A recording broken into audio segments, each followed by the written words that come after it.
Be ready? Yes, Madam Chair, we're ready to go live. Right, let me know when we're live.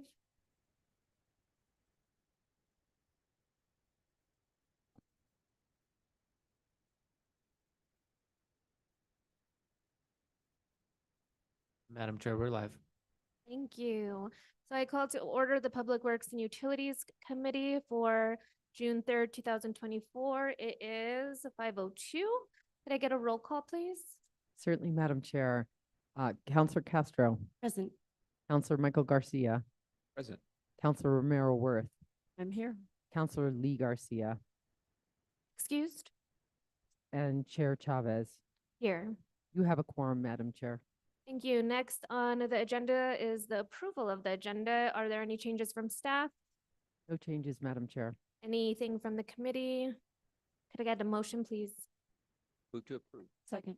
I have a motion and a second. All those in favor signify by saying aye. Any opposed? See none, motion passes. Approval of consent agenda. I was told no items were pulled. Is there any items that we need to pull last minute from the committee? Approve consent.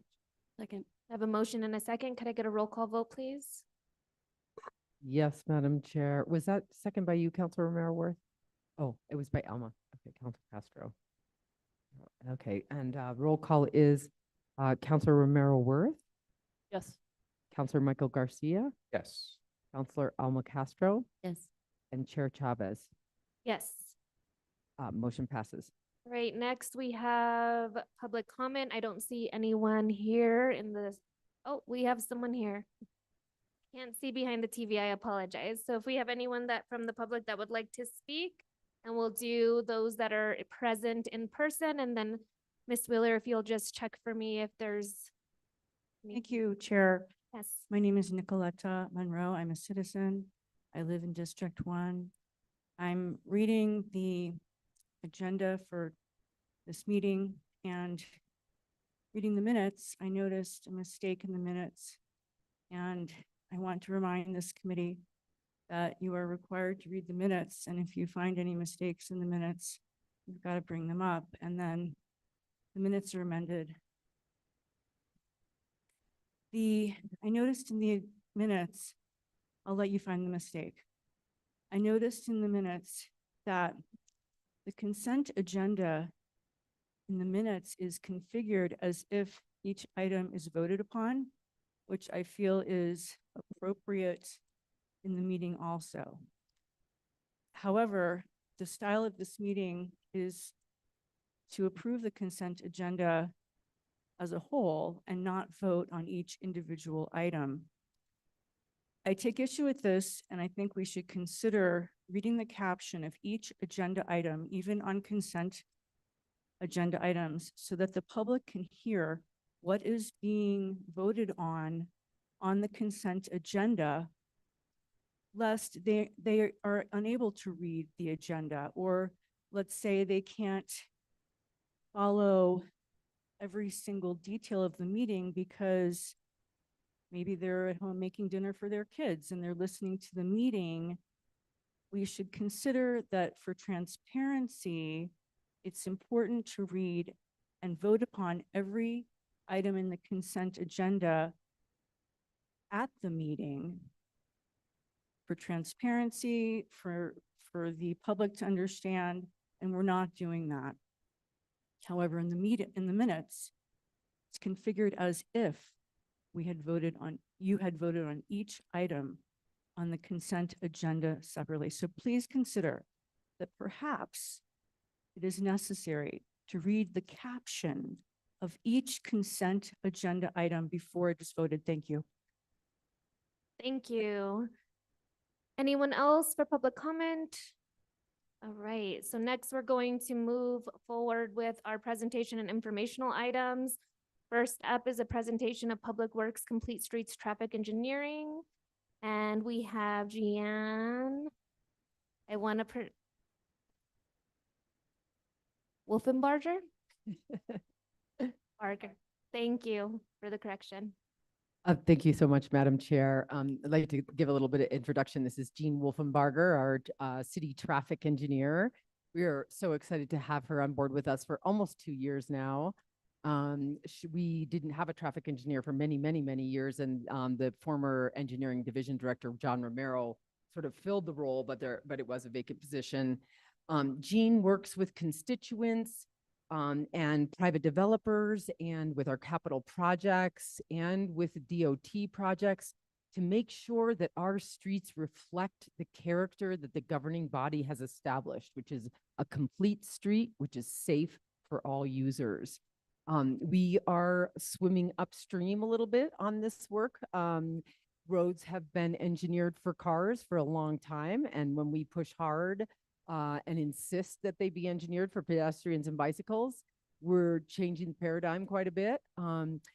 But Jean brings many, many years of experience working both in Bernalillo County as well as City of Albuquerque for years on private development review, as well as many other aspects of traffic engineering. So she is leading that effort for us, and she, in this role, is not just our traffic engineer and has final determination of what meets our standards, but also is quite a mediator in helping us through our new paradigm. So thank you so much, Jean, for being with us in general and being here today to talk about your work. Welcome, Jean. Thank you. Chair, councilors, and Director Wheeler. To present what she mentioned, the City of Santa Fe traffic engineering, the various programs that we have and the objectives we're trying to go through, as well as some projects we've completed and some upcoming projects. So I'm excited to talk to you about that. First of all, I wanted to mention that one of our main goals for traffic engineering is to, of course, traffic engineering is the science of moving people. So you can move people a number of different ways. For a long time, we've been very focused on vehicular traffic engineering, whereas, as Director Wheeler mentioned, we're now a lot also more focused on bicycle traffic, transit, pedestrians, and many other types of multimodal traffic that we need to be in order to have as efficient a system as possible and to make it as safe as possible. Also, we're very focused on public input and responsiveness through public meetings, as well as through constituent requests, filling out surveys from time to time through various events. So as part of the traffic engineering and what we construct, first of all, we're focused on various types of infrastructure. Our main infrastructure is roadways, asphalt roadways, design of curb and sidewalk. Also, we're also very focused on traffic calming, which involves slowing traffic down for safety purposes. And this often it involves vertical speed humps, which is the most popular method of traffic calming. But we're also more focused now as well on other types of ways to calm down traffic, such as narrowing roadways, either through striping or through curb, providing roundabouts, for instance, or traffic circles that also calm traffic at select intersections. And a big part of traffic engineering, of course, is traffic operations and having efficient signals and street lighting and signage and striping for safety. And we're also fortunate to have Mike Dalmelin aboard. He'll be giving us a presentation after I'm completed on those items as well. He has very specific expertise in signal timing and street lighting, which is very beneficial to our department. And with all of this, we also have a bunch of capital improvements projects, small projects, and private development project review that we perform. Leroy Pacheco, who's not here tonight, is a big part of performing the private development project review. So through these various types of projects, we achieve all these objectives and hopefully make our overall transportation system more efficient. So how do we determine what to do with the roadways exactly? Well, Through constituent requests, public meetings and surveys, we determine exactly what are our constituents interested in. And I heavily looked at the constituent requests, and this is a pretty good example of what provides a pretty good sample of what they're actually interested in having done the roadways. And even if you do surveys and other public meetings, the same issues just keep being brought up and the same popular issues. Traffic calming and speeding concerns is one of the key concerns, and it, almost a quarter of the constituent requests that come in are very focused on that. Traffic and road signage, just general signage such as no parking signage, which is a popular thing, as you can imagine, with our narrow roadways in Santa Fe. Simple school signage or curve warning signage takes up a lot of the requests at about 40%, and most of the time that's relatively easy to address. Although in some cases, for following our standards, we can't necessarily address everything, and we always have to come up with the best response that we can in the event that we can't. Also, traffic signals and lighting, that's roughly about 10% of our concerns. Either someone wants to adjust the signal timing or perhaps add more street lighting in most cases. Multimodal facilities, that's still a big one. Pedestrian bicycle facilities are another one that constituents are very interested in. Almost 20% of constituents ask about improving these facilities. And then, of course, we get other miscellaneous traffic requests, things like guardrails, for instance. So get involved in that as well. In the past couple of years since I've been here, I've worked on a number of different projects.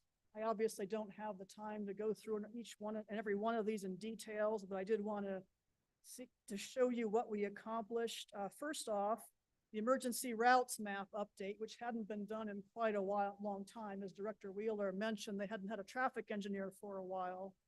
And I met with the fire marshal, Geronimo Griego, and we drove the roads and decided which roads we wanted to represent as the priority routes, priority 1 and priority 2 routes. That's a very important part of establishing our network, determining which roads are, eligible for certain traffic calming, whereas others maybe not so much. Also, we installed batteries at some of the traffic signals, the major traffic intersections in town as backup in case power goes out.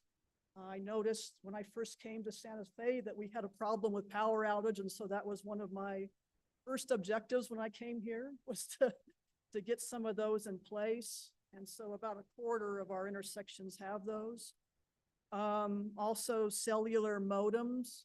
We put in cellular modems at some of the major traffic signals so that remote access can be made to the signals in case there's any problems or timing needs to be adjusted.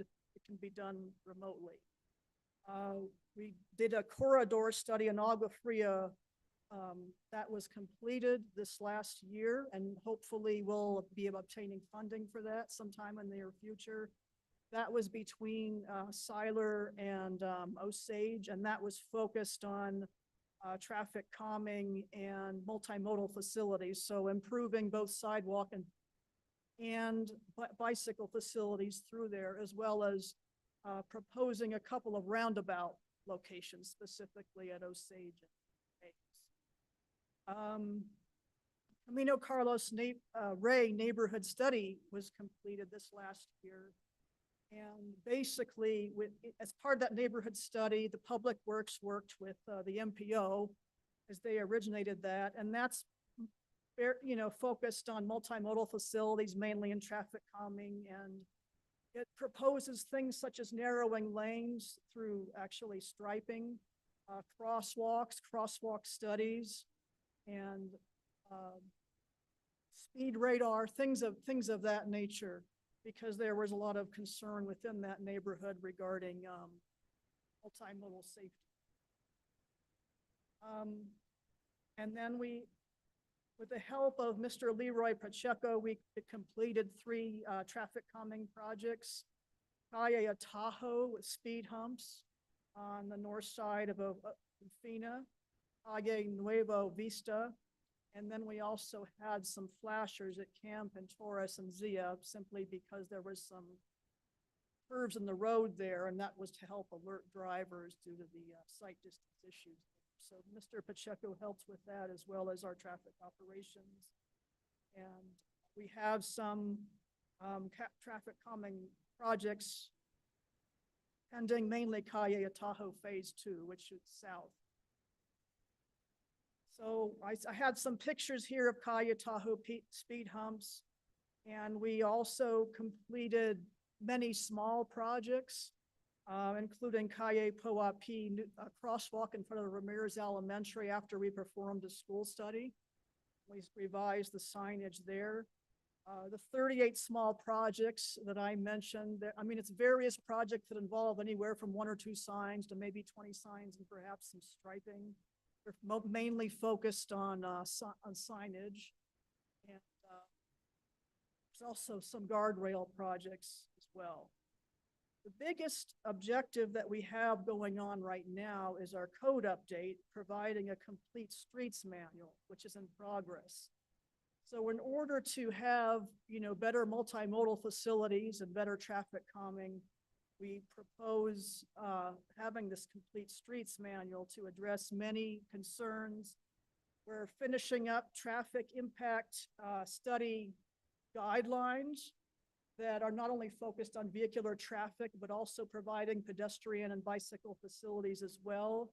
This is very untypical for most traffic study guidelines, so we're very proud to bring this in as part of an innovative solution for our city. Also, road and striping design. I had mentioned before, narrowing of lanes helps to slow down the traffic. So we're looking at, flexible designs, other things that we're looking at too, curb radii, making sure the curb radii is as narrow as we can get it to help slow down the traffic as they make a right turn or left turn. Other traffic calming objectives, and mid-block crosswalks is another thing that we're also focused on, trying to get better pedestrian connectivity across the roadways. Sometimes there's a lot of distance between signalized intersections, and there's a need for a pedestrian crosswalk in the middle. It just needs to be studied as far as what type of traffic control is appropriate, depending on the traffic condition and the demand. Also, the pedestrian demand helps us to determine where to put those as well. Speed limits, we're trying to look at lowering speed limits throughout town where it's necessary, because again, if you have higher speed limits, that can tend to lead to more severe accidents.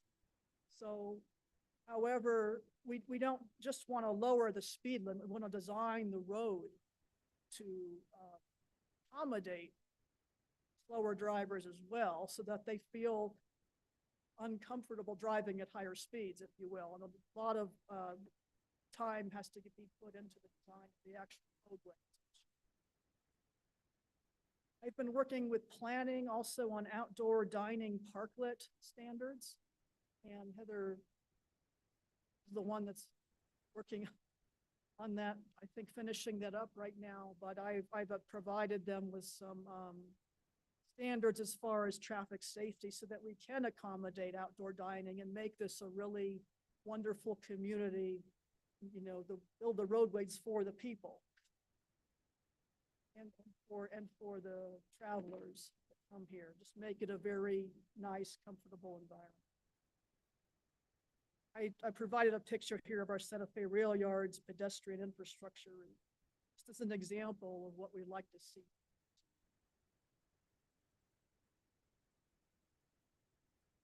So as far as the capital improvements projects we were working on, we helped Romella with review of all those projects. However, Romella already covered all those projects earlier, I think a couple months ago. So with that, I'm just going to cover a couple of NMDOTO projects that I'm helping to coordinate. And, what's going to come of those two projects, Cerritos Road Phase 3 and St. Michael's Interchange. So with Cerritos Road Phase 3, currently it's 90% design complete. We're in the process of reviewing it and giving them feedback so that we can cross that finish line with design and DOT can send it out to bid. It involves reconstruction from St. Michael's to St. Francis Drive.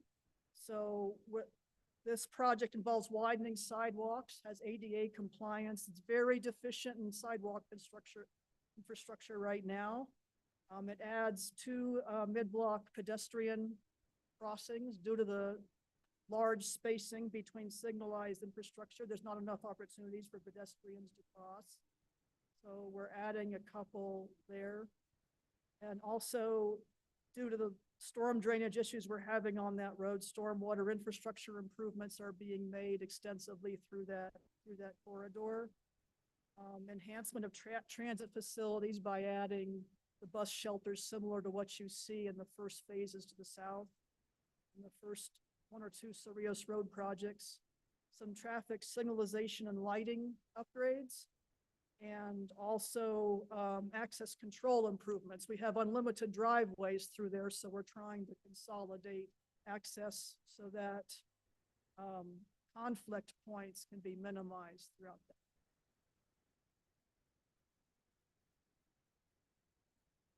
St. Michael's and St. Francis interchange that hasn't gone through the design phase yet. This is another DOT project that mainly focuses on improving the merging situation, because as you well know, if you've driven down St. Francis, it's very hard to merge from St. Michael's onto St. Francis. So they're lengthening those acceleration lanes and having a whole different configuration to improve vehicular safety.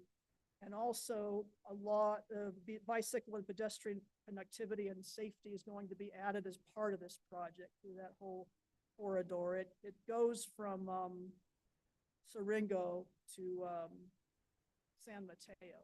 Those are the project limits for that. So those are the 2 DOT projects. And I'd like to mention our partners that we work with as far as review and putting a lot of these projects together. Mainly because I was talking about the DOT project, obviously New Mexico Department of Transportation is a big partner with us. The Bicycling and Pedestrian Advisory Committee on those types of projects that involve those facilities, and the Santa Fe Metropolitan Planning Organization. Also, we work some with the Rio Metro, the trains, whenever we have to. And the various other city departments and divisions, as you can imagine. So with that, I conclude my presentation. Thank you for having me. Thank you so much, Jane. Any questions from the committee? Councilor Garcia? Thank you, Madam Chair. Thank you, Ms. Wolfenbarger, sorry, Monday, tongue tie. Can you provide an update on the Camino Carlos Rey? Any recommendations that, as you mentioned earlier, there's lots of stuff thrown out there in regards to mitigating what was a lot of speeding through that area. You mentioned there was the flashing light put up right there around the curve where Camino Pintores is. But there was also, I think from constituents, lots of concern through the cut through. We're seeing a lot of folks using Camino Carlos Rey as a cut through, and because there is just the 2 stop signs basically that help to mitigate the traffic, I don't believe there's been any other mitigation efforts installed. So I didn't know what the plans were. So I'll leave it there. The neighborhood study covered all roads that went from we're bound by Yucca, Cerritos, and Siringo. And obviously Camino Carlos Rey is a big part of that. There's a couple intersections I think we're looking at Camino Carlos Rey, but we're also looking at Yucca, Rodeo, Siringo, as far as, providing extra crosswalk locations. Carlos Ray too, that would help to, add some more value to that as well as slow traffic down. Okay, but no, nothing. No, but kind no, of in the nothing works? specific that I could think of just yet. There's Yucca and Cactus is one of the intersections that we'd be focused on since that's right at the high school. And we're looking at speed radar on Rodeo and Zia, since that's a, Okay, and just to pass along some info during, as we were reviewing the study in BPAC, one of the members lives right at Yucca and Rodeo. And their recommendation was to have a road diet right there through that neighborhood, from Zia all the way up south to where it basically dead ends, because it is probably as wide as a 4-lane road. It's a 3-lane. That way there's a middle if folks need a turn, but just wanted to pass along the info since I don't believe you were in that meeting, but just to allow for maybe, or it is striped for a bike lane, but they thought it would be a good opportunity for the city to do something innovative with that stretch of road, given how wide it is. And besides striping, there's no other mitigation efforts currently. Just passing it along. that neighborhood study, I believe, I remember that was mentioned as one of the 50 recommendations that were part of that study. Okay, well, thank you so much. I appreciate the update. No other questions, Madam Chair. Thank you, Counselor Garcia. Counselor Romero Worth? Thank you, Madam Chair. I just want to thank you, Director, for the work that you've been doing. I'm thrilled that we have a traffic engineer. You've been really responsive whenever I've had constituent concerns, and I just can't tell you how much I appreciate that. And as you mentioned with the slide about constituent concerns, we do get them, and folks really do want answers, want help. And I just want to say I really appreciate the work that you're doing here. On your slide about complete streets and speed limits, can you just speak just really briefly? Speed limits are set by traffic volume and by standards set by the federal government, or how does that work in terms of determining? I remember having a conversation when I was first elected with John Romero, because we had a couple different areas where people were concerned and wanted lower speed limits, and that's not always the best thing, I've learned. But it really is, it depends, right? So I don't know, can you just speak maybe generally to help us understand how speed limits get set and who sets them and what kinds of factors are considered? I know there's probably a whole binder on this, but if you could just give us some quick things that are used in thinking about them. Yes, thank you, Counselor. We use the manual uniform traffic control devices as guidance to help set the speed limit. And historically, the 85th percentile speed was used to set the speed limits. And what that means is 85% of the traffic is driving at that speed or lower. So it's a way to meet the speed of the actual drivers. However, the MUTCD has since been updated, and there's also been other municipalities that employed the method of looking at roadway design, tweaking the roadway design such that the speed can be lowered and we can set the speed lower. So I did mention things like narrowing of roadways through striping, or narrowing of curb. The roadway geometry can be changed as well, curb radii, for instance, the actual horizontal geometry of the road too. So it's been determined too that certain things calm traffic, such as medians and landscaping statistically. They may not make a huge difference, but they make some amount of difference. So we're actually just looking at the actual roadway features and how we can use those to lower the speed. Madam Chair and Councilor Merworth, if I could, so on the Agua Fria corridor study that Jean mentioned, the speed limit there is currently 35? 35. 35. And we really wanted to design the road for 30-mile-an-hour speed limit instead. And the engineers that we hired for the corridor study were not having any part of it because they measured the traffic speed and said, oh no, see, everybody's doing that speed. And so you have to make it 35. And so what, like Jean said, we're designing the road, we're narrowing the lanes, we're adding more sidewalk, we're adding landscaping, we're adding curves where we can, if we're doing a new road, you know, some more roundabouts. So we're kind of picking lower target speeds and designing to that. And whereas it's kind of reverse of how engineers have already always done it, which is like they measure the speed out there and they go, well, that's what it is. So we are sort of, is that fair to say a little bit? Or could you? Yes. Okay, great. So yeah, that's part of the, and so we have shifted, the old paradigm was you can't lower the speed limit, and our paradigm is, oh, yes, we can. Okay, that's helpful. And tell me again, the uniform traffic, what did you call that, Mandy? Manual of Uniform Traffic Control Devices. Okay. We usually just say MUTCD. Say it so fast because you're. Got it. And I guess just the other thing, so, you know, obviously there's been concern about too much speeding and the need for road diets. And you just mentioned narrowing by striping. So that's kind of a quicker way to maybe get some narrowing without doing a lot of median work and other infrastructure that's costly. I mean, I'm sure striping is not inexpensive, and we certainly have talked about having a machine that does this and how long the striping lasts and all the things that are there. But we can get narrowing quickly with striping. It sounds like that's what you're talking about.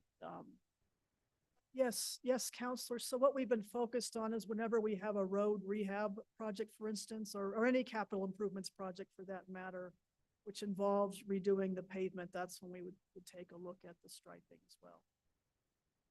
We don't always have to have curb and gutter medians, that kind of thing to implement. You can do some of this work with striping. The hard infrastructure is more effective, but striping statistically does make some of a difference. I only ask because, you know, as we talk about what we need to do in the community to get control of speeders,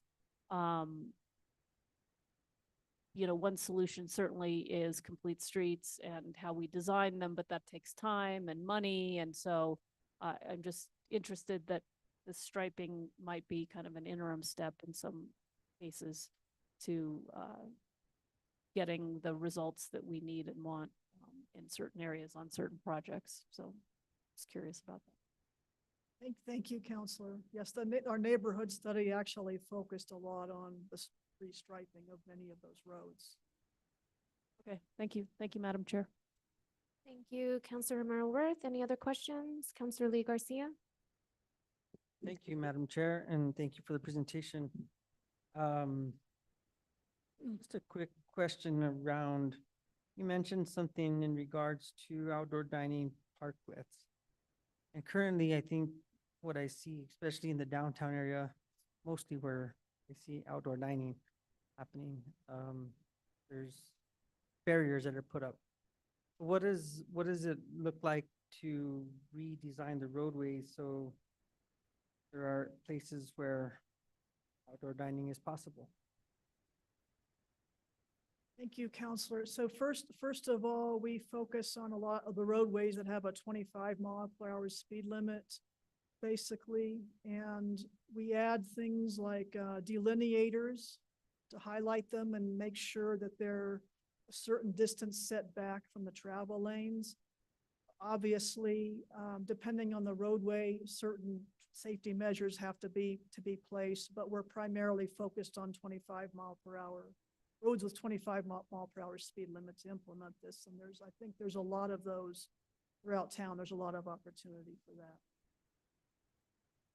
Thank you. And so, does the width of the road have I mean, obviously probably take into consideration width and traffic volume and how many large vehicles may at any point go through that area.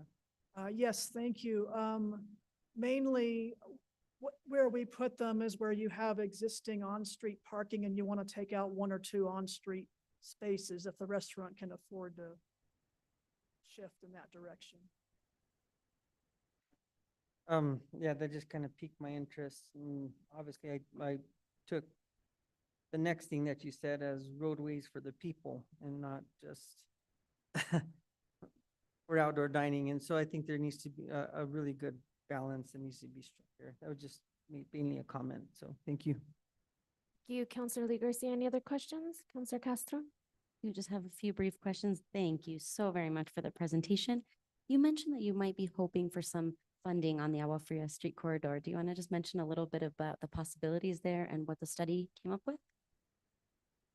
So I think, there's a lot of things that the Agua Fria study came up for. Some things are easier to fund, such as the restriping of the roadway or addition of sidewalk, maybe some medians. There's some other things that are be a little bit more challenging to fund, more expensive, like the roundabouts, for instance. So we can take a look at phasing, for instance, as one possibility. But we'll be looking at some bond funding, I think, as one of the possibilities. And I'll also be visiting with staff on their expertise regarding grants to see what might be the best to go after. I just want to offer, I think everyone on this governing body would like to help. So if there's anything we can do, please feel free to reach out. And I have no more questions. Thank you, Counselor Castro. Thank you so much for the presentation, Jean. Very helpful information. Thank you. Thank you, Chair and Councilors.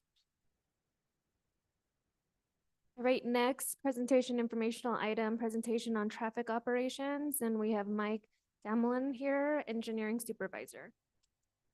Thank you so much, Madam Chair. I'll take a minute to do an introduction for Mike as well. Mike joined us not even quite a year ago now, I think, right? Is it a year yet? Barely. And his position had been vacant as well for about a decade. And so we are really excited to have him. Mike has incredible, very specific, very valuable expertise for our roadways. He is a traffic signal timing expert. He's got, if you've noticed, you may have from time to time these days been able to drive from one end to the other of Cerrillos. Which one did you do, Mike? St. Mike's? Anyway, he gets it. So so you can go one end to the other of the road. If you stay on the speed limit, you'll go without a stoplight. And I think that's really important in this town and every town because it reduces road rage and it reduces crazy driving. Like I even got so fed up with Cerrillos after all these years. Either you avoid it or you just step on the gas as fast as you can when the light turns green and hope you don't hear it the next one, but you always did anyway. And so Mike is fixing that problem for us. And I think it makes our streets a lot safer. He's also taken over the street lights. So not just the signals, but the street lights and the signs. And he'll also talk to you about a couple years ago, 2.5 years ago, counselors might remember we ordered a $750,000 paint striping truck. We got it in. It's this incredibly complex, modern vehicle. It takes 4 people to operate. I got to ride in it last week with Mike and his crew and do some striping. And he has taken the time over the last 6 months to get his team trained up on that truck. And we're out there doing striping now. So really happy to have Mike and his expertise and all the great work that he's done already. Thank you. Thank you, Director. Welcome, Mike. We look forward to hearing your presentation. Thank you. So as Regina indicated, we have 3 shops, basically, essentially, under traffic operations. That's the signs and pavement markings. That's one shop. We have also the signal shop, and then we have the street light program, which is handled by contractors. We'll get into that. Just to kind of dive into our leadership, I'm a professional engineer. As Director Wheeler indicated, my specialties are in traffic signals and lighting. Our operations manager is Jose Lerma. He basically is directly responsible for all the technicians we have. That's the signal technicians, the signs, the pavement markings. Now we do also have Mark Barella. He is our lead worker for the sign and paint shop. So he kind of manages the day-to-day operations of the sign and paint shop. while Jose is the direct supervisor for those technicians.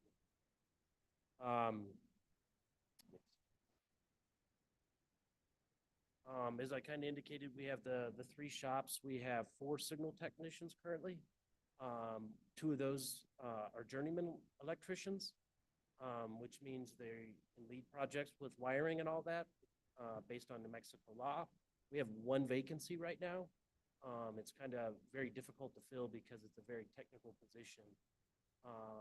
And not a lot of people want to get out there and learn a lot about wiring and complexity. So it's kind of a special breed of technicians.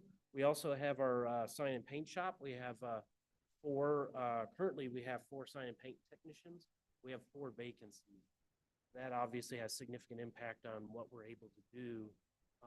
But despite the only have a 50% vacancy rate, I've been blown away by the quality of the crews here in Santa Fe and the amount of work they get done. You know, I've been in multiple cities and multiple DOTs, and by far, you know, the streets team is the best by far any of those I've been in. So just want to get a shout out to them. We also have our streetlight program, as I mentioned, and that is handled by a contractor, Dalkia Energy Solutions. Director Wheeler led that project a couple of years ago to get a contractor that used to be handled by our shops, and it's kind of helped us do some other projects that we'll get into. That contract came about as part of the LED conversion of the city-owned streetlights, and now we have a maintenance contract, so any work orders go through them, and we'll dive more into that. The first order of business for our signal shop is emergency repair, and that includes responding to signal malfunctions, sign knockdowns, school flashers, speed radar signs, anything that we need to get fixed immediately. It's a 24/7, 365 operation. We have 2 people on call, 1 primary and 1 secondary. Primary will respond initially and then call in other technicians as needed. This picture you see right here is actually a signal rewiring project that our crews handled. All 4 signal technicians were deployed in an emergency wiring project. They rewired the entire signal, all 4 approaches, in a 16-hour shift. Normally, if you would have hired a contractor, that's $50,000+ of work, and then it's a very, very difficult procurement process. So to have those kind of technicians on staff with that kind of capability and expertise is pretty special. So not many in Virginia, they would never do any rewiring projects, but our guys will get out there and do it. Other cities and municipalities have to do that contract. So that's our first core priority there for our signal shop. We also do some projects as our resources allow with our maintenance budget. And as you guys review budget proposal, I wanted to show you some of the projects we're able to do and what that translates to. You see our nice street name signs here, the Halloween signs, we call them, right? You know, we get a lot of comments saying they look spooky. And that's Zafferano, and you see a before and after. Jose Lerma, as I mentioned, our operations manager, did a lot of research and found a way that we could replace the signs without replacing the entire, you know, whole bracket and everything with the illuminated street name signs. These are illuminated street name signs at night. He was able to find a solution, and now we're going to systematically replace all those. Zafferano was a test, and now we just received a large order of illuminated street name signs that will replace all those. Cost of like 50, 60,000, but it's going to make a big difference as people drive in on one of the major corridors. They've also handled all the street name signs that are not illuminated, like St. Francis. They have replaced almost all of them already on all the other traffic signals that don't have illuminated street name signs, like 150 signs. They've all done that in the last few months, and they have to do that after hours, right, because of traffic. So they come in and they're hardworking. They want the overtime. They want to make the city look good. And so they've systematically replaced that in the last few months. So that's one of the major projects we've led over this past fiscal year. We're also doing accessible pedestrian signals. As Gene has mentioned, the MUTCD just came out with a new version, and that requires accessible pedestrian signals. Basically what those are is an audible beacon for anybody who's visually impaired and they need guidance as to when the signal is turning and when it's, they're able to walk. So, that, button will actually speak. They'll say walk sign is on to cross Cerritos Road or St. Francis, versus the other buttons don't give any other indication. It also, the arrow will give a direction. So it's lined up with a crosswalk and it's able to allow somebody who has a disability to cross the intersection more easily with some guidance. So we're replacing that, and just cost perspective, we have 120 signals, right? And there's probably 8 buttons per intersection if it's a normal 4-way. That's about 1,000 buttons we need to replace in the coming years as they go out. And the cost of those accessible pedestrian signals are about $1,000. The old buttons are $100. You can see that is a substantial cost increase that we face. And we just did, our technicians just did one there on Jaguar. We replaced all that for about $8,000, so, pretty substantial, but with a limited budget, we're not able to tackle all of them. So that's one of our projects. We also have what's called a flashing yellow arrow conversion. And again, this is another MUTCD standard. The new version basically requires any right turn or left turn indications not to be a green ball. We want you to use a flashing indication. And the simple reason is it's shown to significantly reduce crashes. 7 to 15% reduction in crashes in general for left turns and the intersection at large when you have a flashing yellow indication versus a green ball. Now, so New Mexico's a little behind the curve. Virginia, where I was recently, systematically used their safety funds to replace all green balls and change that out. And we're moving in that direction. Our signal technicians have done over 8 of them. That's, again, another overnight project that requires anywhere from 8 to 10 hours to complete. Pretty substantial for both directions. You may have seen some ones recently on St. Francis we've done. Sawmill is another example, and we're going to do Cordova. And one of the huge benefits of the flashing yellow arrow indication is related to signal coordination. Everyone doesn't want to stop at the next signal, right? As you can see in this picture, it's not obviously at Santa Fe. I didn't get a picture on mine. But you have sequence of signals along the corridor, and everyone wants to not hit the next signal. So that's one of my specialties is signal timing and signal coordination. Those flashing yellow arrow indications allow you to lag a left. What I mean by that is most signals in the city, left turns lead, right? Now, with the flashing yellow arrow indication, they don't have to lead, they can lag. And that means as you're coming down the corridor, in one direction you may want to lead, but the platoon coming from the other direction will arrive later. And that's why you want to go, okay, I want to hold off for this specific time slot. You can imagine a clock of 2 minutes, right? An average signal takes 2 minutes to cycle through. You may want them to arrive later and then have the protected green arrow later in the cycle. And that's what flashing yellow arrow allow you to do. Now, in terms of signal coordination, really exciting. We're doing our second phase of the Cerritos Road. We just deployed 2nd Street in Baca, and we are going to add Cordova in the next week. And then the entire St. Francis corridor will be integrated into one timing network. That means almost 35 signals will be retimed, all new timing, and they'll all be synchronized to provide 2-way progression. Now, if you do stop at a signal, it's probably because a pedestrian got called. So pedestrians is one of the major constraints here in the city, especially on Cerritos Road. It's great that more people are walking and biking, but that means it goes out of coordination. So Richards is a prime example. We have 400 pedestrians crossing based on our detection counts. And signal will have to go out of coordination to serve the full time. But they have to provide 40 seconds for them to cross Cerritos Road because there's so many lanes. So we have to minimize that with signal coordination and try to get back in step. But anyway, that we're in the second phase. We also partnered with the NMDOT to include their signals at the Diverging Diamond interchange at Rancho Viejo on the other side of Cerritos Road. So that's all going to be integrated as one corridor, almost 40 signals, and include DOT. That's a large undertaking we're currently underway, and in 2 weeks, I hope you'll be excited to see a lot of improvements. I know a lot of members are interested in the Zia intersection. They've gotten a lot of complaints. That'll be part of this project.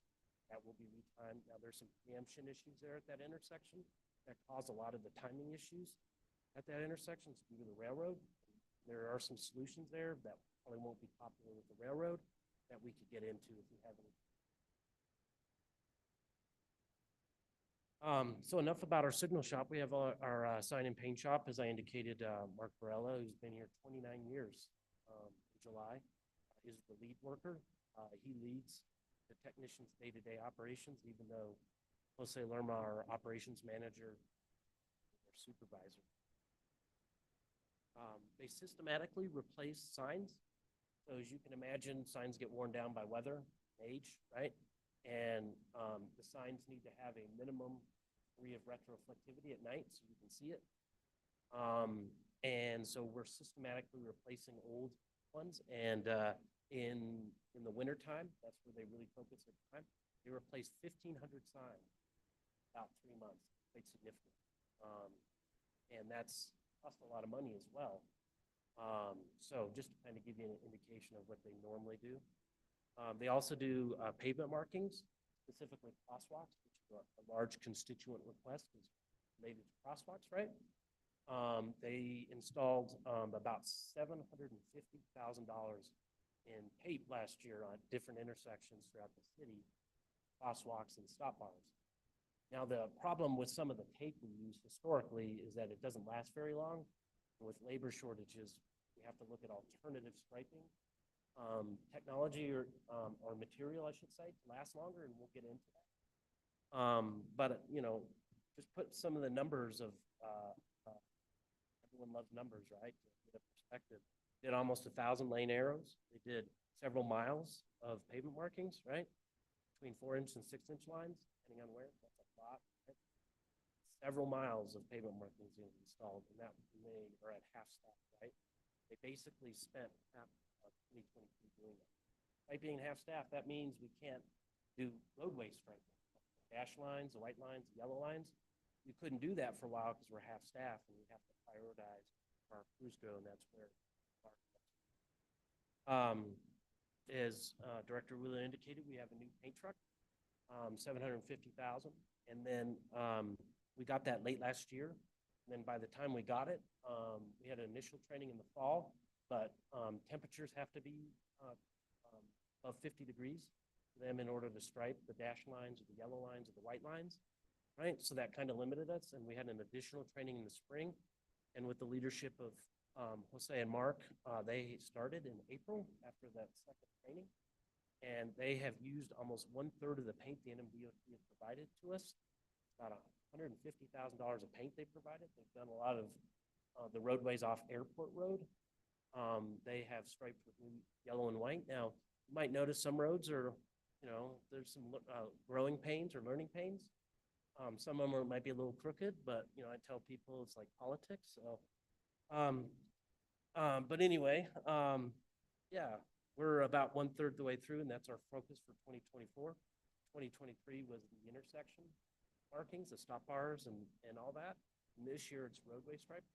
And that's one of our significant initiatives, and I think we've got focus on that. As I kind of mentioned, we have to explore new material. A lot of DOTs and cities use thermoplastic. That's basically torched into the road, as you can see. Lily got a picture from our demonstration. That is a different way we could do stop bars. And a lot of the stop bars, when the Cerrillos Road project happened between St. Michael's and Beckner way back when, was actually done with thermo, so they last a little longer. But the downside is they're very labor intensive. We just don't have the staff to do it.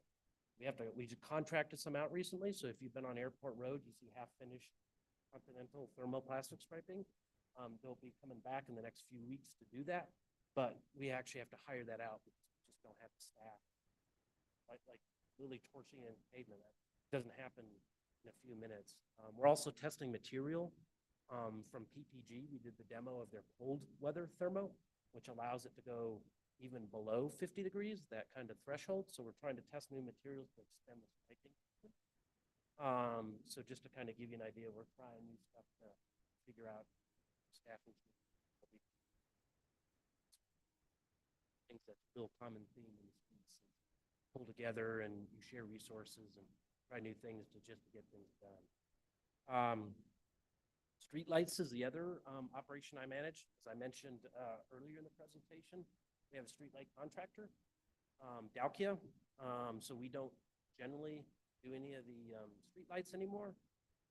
I review them, right? That's a common refrain is lighting and like the Cerritos Road reconstruction project. I review the lighting design to make sure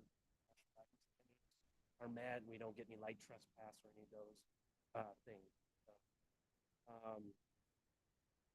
one of our projects right now is obviously, you guys saw this back in February, was the P&M conversion. P&M has secured the contractor and they have ordered the material. As soon as the material arrives this month, they will look to begin that project probably in July and do 1,100 streetlights. That will save the city a lot of money, but it would still leave us about 1,000 streetlights short of completing the conversion process that Director Rulo started back in 2021. So might be seeking out some more money or use some of the ones allotted recently to finish out that project. I've requested a quote from P&M, but I'm excited to get this started here. There's a material arrive. Material takes a little longer because we have a specific luminaire for the city of Santa Fe. The manufacturer has to manufacture that specific luminaire and it's installed nowhere else. So thought you might appreciate that fact. We're also testing solar streetlights. The Camino Real Trail, which I'm sure a lot of you may are aware that that project just completed. There's going to be solar streetlights on that. We worked with the manufacturer and our lighting manufacturer to get one that meets our standards, our strict lighting standards, meet our luminaire guidelines. So those first pilot will be installed in July. Those poles should arrive.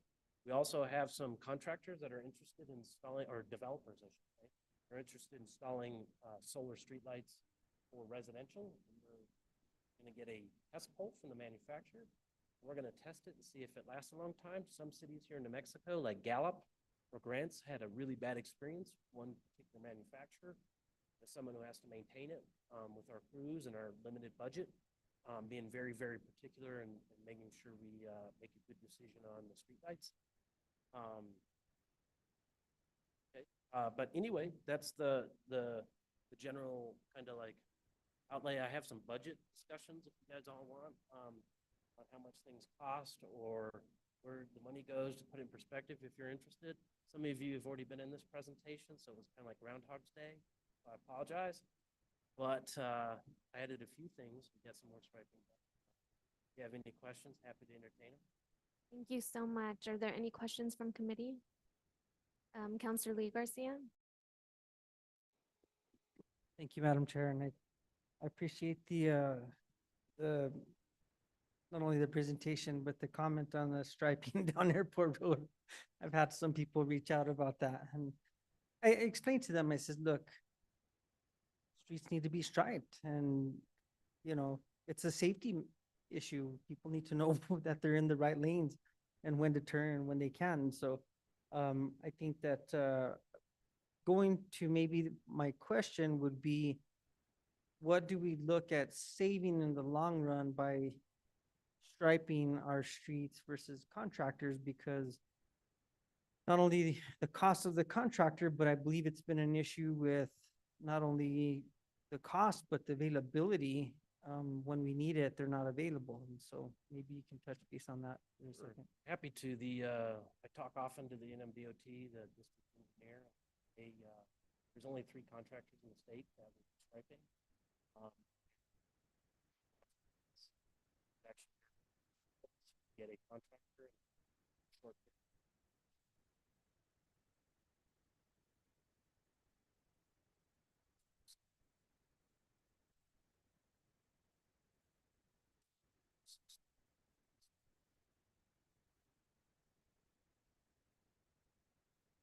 That's high time. You head out there, they just remilled and repaved. And they have crooked lines and they had to wait weeks to get the striper contractor. So it's much more expensive. And you know, when you have excited crews and ones that do very good work and care about the city, I'd rather have that. We get free paint from the DOT as part of the maintenance agreements we have with them. That's obviously another plus. Obviously, we have the food truck and we have to staff it, but, hoping to use the rest out of the paint this summer.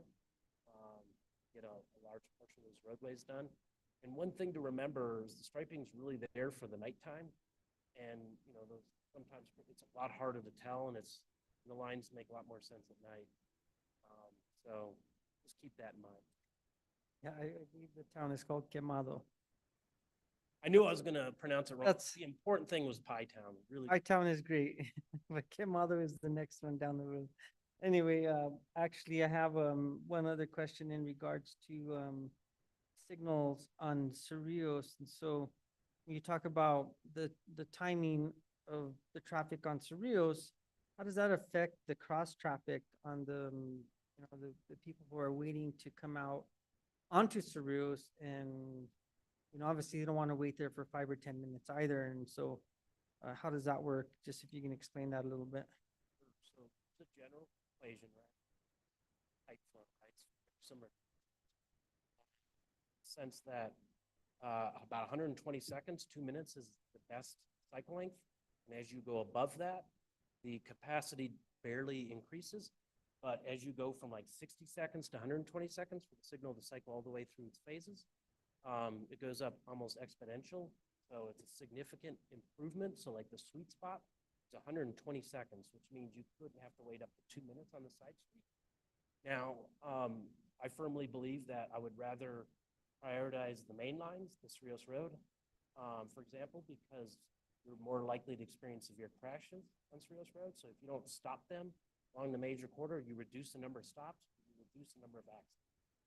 So by having signal coordination, you cap the max amount of time for a phase to get in order for everyone to be on the same page, which means once you're cut off, even if there's a lot more demand than need be, if you get a sudden surge like a school exit or an event or a crash, we can't serve that. It's not designed. Now, if we had a central signal system or a traffic management center, like most states and cities of this size will have a traffic management center, they can respond when signals are getting sudden surge of demand, and they can say, hey, we're having a problem at Zia. The detection's failing, or we're getting a lot of anomalies with the data, and then they can respond to that immediately, whereas currently the city does not have that capability. So that kind of limits our capacity to respond to sudden surges or anything like that. Does that make sense? In the sense that signal coordination is a regimented plan, and it doesn't fit every circumstance. It fits like 99% or 98% of the time. It does really well, reduces the number of stops along the corridor, improves your travel time, but it's like a tail risk, right? When you get a sudden surge, it doesn't accommodate that. So when they had to close Cerritos Road for an incident recently, you know, the signals were still operating and you got a sudden surge on the side street. It's usually where you would want to have all the signals online and then have an emergency response for those sudden risks for the failing. Madam Chair, Councilor Lee Garcia, thank you for that question. Didn't you text me once being stuck on the side road at Zia and St. Francis? It wasn't you? Yeah, I think I That's the cross street where we have the biggest challenges, and Mike's really working hard on that because the train has a lot to do with how long people get stuck there, as well as a pedestrian, and so we've got multiple. Do you want to talk a little bit about Zia and St. Francis, because that's probably one cross street where we really are getting people stuck there for 10 minutes, and we're really trying to handle that. Sure. Coming June 19th, I wish I had the movie trailer voice, but June 19th, we're going to deploy new timing all along St. Francis. We'll include different splits. The current timing regime really shortchanged the left turn phases, and we're going to increase the split for these left turn phases, so like Zia and all that. As Director Willie indicated, part of the problem is the preemption. Several minutes of every hour is preempted from the train, and it doesn't need to be. So if you've ever noticed when the train comes into the station, even when it's headed out of town, it'll stop the gates and have them continuously down. You could actually reconfigure the preemption circuitry. That would require the railroad to pony up and a lot of cooperation, and probably the legislature would have to get involved and force them or the secretary, but you could have train signals that force the train to stop. So that whole preemption is designed with the only train in mind. It doesn't care what happens on Zia, doesn't care what happens to the pedestrians. So there are ways to minimize that, but you're still gonna have that disruption. In the train, and would you have that kind of disruption, again, that's where you had a central signal software or a traffic management center, and the gates were down for several minutes while a mass amount of, passengers get on the train. It can catch on. But the signal coordination, like I was explaining just a second ago, has very strict times and it doesn't go above that. So once it's been preempted for a few minutes, it's going to take 10, 15 minutes for that signal to get back in operation at the exit. So if we want to have further conversations, I'm ready to go, with the railroad. If I could, Mike. Herzog. Madam Chair, Councilor Garcia, I'm sorry. We have been actually approaching the train folks for almost a year now and really even trying to work through Secretary Serna. We really need an improvement here as the flats go into that intersection and as that part of town sort of explodes. So, we will be continuing to pursue it. And I did want to mention that the centralized system that Mike is mentioning, we have developed a capitalized project for that. Because not only would it help us with incidents or events, but it could help us for emergency evacuation. So Mike could program it, and from the office, the crew could hit the button and say, "This is the emergency, get out of the east side of town because there's a fire program," and it would turn all the lights the right way. And so I think for us, it's a really important piece, and that it's likely that we could get FEMA funding. And so really excited that Mike has brought that forward, and we've developed a capital project for that. Sorry to interrupt. Thank you. My question wasn't intended to go into politics with the legislature and everybody else, but I appreciate that. No further questions. Thank you, Madam Chair. Thank you, Councilor Garcia. Councilor Michael Garcia. Thank you, Madam Chair. Thank you, Mike, for being here tonight. I just want to thank you for all the help you've provided since you've come on board, in particular for the Camino Isidro neighborhood, who was living in darkness because the street light pole in their neighborhood had got knocked down, and you were responsive to their needs. And so I know that they are happy that during the night hours, their neighborhood is illuminated. So thank you for that. I did see the new updates at Suringo and St. Francis, and I really appreciate that kind of the new signage saying, "Hey, look, there's new lights here." So I think hopefully that is going to be a reoccurring theme as we work to update the lights. We give folks a heads up, and then I don't know if after a certain time period we take down the new sign, but I think that's extremely helpful for folks that commuters pass through there every day, and that we want to make sure that habit of them being aware of the new lights is broken into them. So thank you. I do got a question for you about solar streetlights. I'm excited that we're moving into this avenue. Just given, we live in a community where over 300 days a year we're in sunlight. Those 60 odd days where we're not are concerning to me, where if we go 100% solar, what happens? So I guess the question is, are you looking at implementing streetlights, solar streetlights that are 100% solar, or that have some type of backup power source in those 65 odd days where there's not enough sunlight to charge the batteries for those solar lights? Great questions. Long story short is I went to the HAPCO facility, the one we're going to test, and they have specific models and batteries, so they design the batteries. So when we're getting more solar sunlight, more power being generated through the solar panels, then they actually need to power the lights. There's a battery there that will store several days of capacity. So when we do get, as you mentioned, rain or snow or anything that would reduce the amount of solar that would reach those solar panels, that's where the battery would come in. And that's why I'm wary, and I want to make sure I want to test those solar poles and make sure those batteries last longer, because city of, like I said, Grants and Gallup used a specific manufacturer that had a battery, but they failed fairly quickly. And so that's why we want to test the product before approving it. I will say that the city of Albuquerque has, for about 2 or 3 years, has about 100 solar street poles. They look like the alien spaceships with each panel. And so they've tested it and they've had very few failures. Now I'm testing a different one that's a wraparound. So if I wanted to, let me see if I can show you the actual pole. Preference from an aesthetic manufacturer, but solar panels are actually wrapped around the pole, just like in this picture, whereas they have the one on the top, which could have some concerns over snow hitting it, right, and then you have to clear it off. So anyway, the long story short is there should be several days of capacity in the battery, and that's what we're going to test to make sure it works appropriately and that it can handle the winter before we approve it. But Idaho DOT, Utah DOT has approved different solar products. And Idaho has a lot of cold weather and snow and a lot more stormier weather. They've approved solar, streetlights. So we're going to test it and see if it works for here. You never know what kind of unique circumstances that Santa Fe presents. Yeah. Okay. Does that answer your question? Or It definitely does.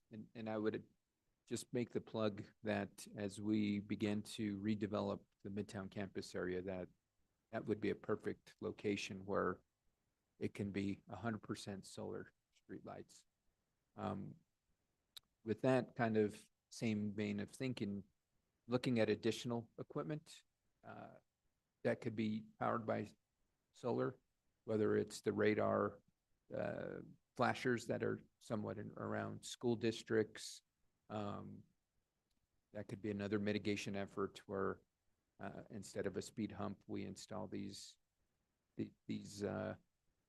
I don't know what the proper term is, where they're saying your speed is X amount, and instead of having them to be hardwired, they can be solar powered. I don't know if that's an option for, besides streetlights, any additional equipment that could be solar powered. most of the recent equipment in the last 5 years are all solar for those panels, for the speed radar signs, for the pedestrian beacons. A lot of those are solar as well, and they've been solar. The DOT approved them a few years ago, and we generally follow what the DOT does. So yes, most of those are actually solar that have batteries. But again, we've noticed a lot of those batteries sometimes fail. They're very expensive to replace. So there's balance there, and we're trying to figure that out and see how good these batteries are. And ultimately, I only have about $100,000 for unscheduled maintenance for streetlights. So if we have a lot of batteries fail on us, we probably wouldn't have the money to repair them. Your point of what are the maintenance ramifications? So that's we're testing it out. We are in discussions with another developer to test out one in one of the residential neighborhoods. Love to see it, but proof is in the pudding, and we'll see how well they perform here in the winter. Madam Chair and Councilor Garcia, just to add one more thing, those speed radar, whatever we call those things that flash your speed, they get vandalized. So the batteries get stolen out of them, the solar panels get stolen out. So we have to really watch for that too. As we we'd like to have more of those. We think they're a good device. We can install permanent ones, that are wired, and then you don't have all that equipment that's vandalizable. So there's kind of a trade-off there as well. Okay. Well, appreciate the updates, Mike. Continue the great work. No other questions, Madam Chair. Thank you, Councilor Garcia. Councilor Castro? Thank you so much, Director Wheeler. You stole my comment. I was going to ask about some of the questions they had in MPO about vandalism on these specific models. And if I'm not mistaken, Mike, you told us that they are hard to vandalize. Is that right? That's one of the reasons I wanted to do the wraparound solar. You can't really remove the panel. Like the panel, I wondered if someone could rip out the panel. So we're going to test it, see what happens. But I will say to you that even the hardwired systems get stolen all the time. They actually have some people, the copper wires is worth some money. And these criminals have specific techniques to where they'll go into rural areas where there's a string of streetlights. They'll be in a work truck with flashing beacons, so they look like they're workers. They'll just open up one of the boxes and then pull out the truck and then run out with the wire. So even the hardwired systems are not immune to it. Albuquerque looked into a lock for some of the specific cabinets, and when I was in Virginia, the signal equipment, they actually had electronic keys. that had to be remotely, you had to push it in, they had to verify you were not into the system. I mean, someone still could get in by drilling into it, so, you know, there's some different ways to reduce vandalism, but even the hardwired, ones, we've, last year had to replace some, specific neighborhood on Cerritos Road, had, streetlights out, and that was because the wire was stolen. We had to spend about $5,000 of our, scheduled maintenance for Dowkey to repair that and reinstall it, so. Albuquerque, it's far worse. Don't know the 100% the solution. But we're exploring options. Awesome, thank you so much. And something new in this presentation that I'm very interested in. Can you tell me about our luminaires that are very specific to Santa Fe and how and why we use those? Actually, Director Wu is part of the process more, but I can just kind of give you the dark sky recommends the color temperature of the bulb. They're very particular if it's under 3,000 Kelvin. When they did demonstrations, if I recall correctly, they had tested all these different ones, and the specific one they really liked was a 2700K Kelvin bulb, and it had a diffuser on it, which diffracted the light, and it wasn't as direct, and it didn't create as much glare, and that's why I think that one was particularly chosen. Do you have anything you'd like to add? Yes, Madam Chair and Councilor Castro, thank you, Mike. As I like to say, after our public engagement process, if anybody remembers the long and difficult process to find a middle ground, we ended up with the warmest coloring, which is the lower number, 2700 Kelvin, and the dimmest, which is the lowest lumens we could get away with.